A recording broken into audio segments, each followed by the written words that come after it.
الشعب الكردي إخوتي بنو جلدتي أن يعرفوا التاريخ، ولكن بطريقة أكاديمية احترافية. كل كلمة تكلمتها هنا نص، دليل، برقم الصفحة، برقم الفصل، بالعنوان، بما شئت، محفوظة كلها في كتب التراث، محفوظة كلها في متاحف العالم. لن تسمعوا مني كلمة من هنا وهنا أبدا. ولو سؤال تسألوني سؤال أعرف الجواب أقول أعرف، هذا جوابه عندي. ما أعرف أقول لكم أعرف.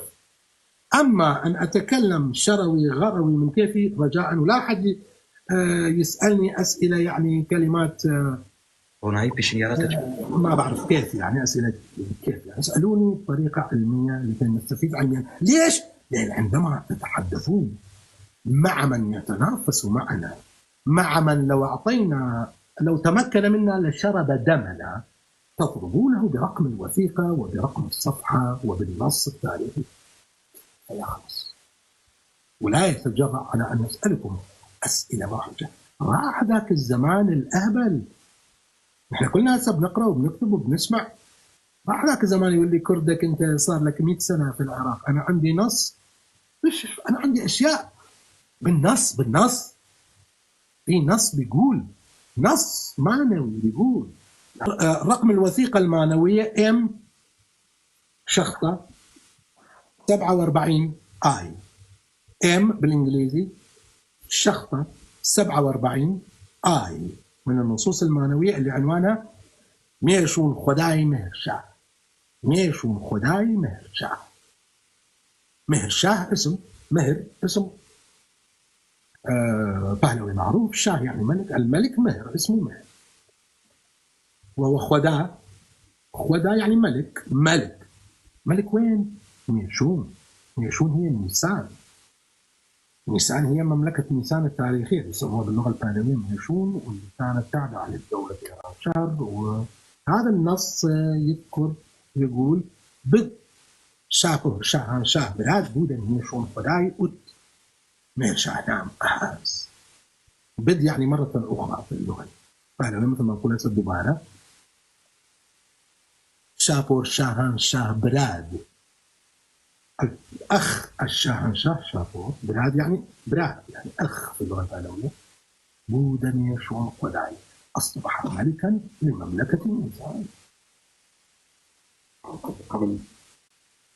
قبل ما الله بيعلم مناطق العمارة والبصرة والناصرية هاي كانت نيشون خداي تحكمها نهشاه بالوثيقة والدليل القاطع تحت عبرة الدولة الساسانية، بالدليل القاطع، الوثيقة معنوية.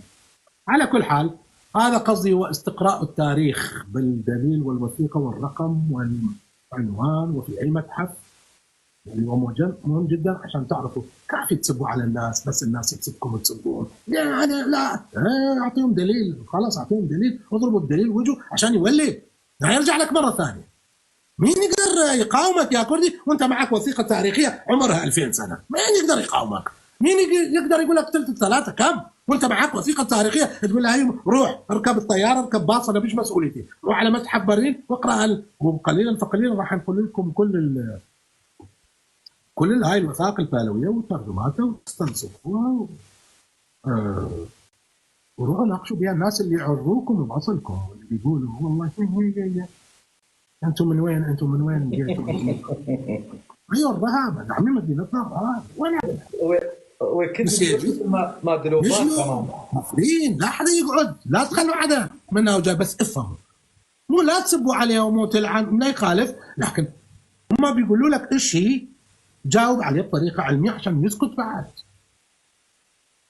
لا والله بتقدروا عليهم ونص، تقدروا عليهم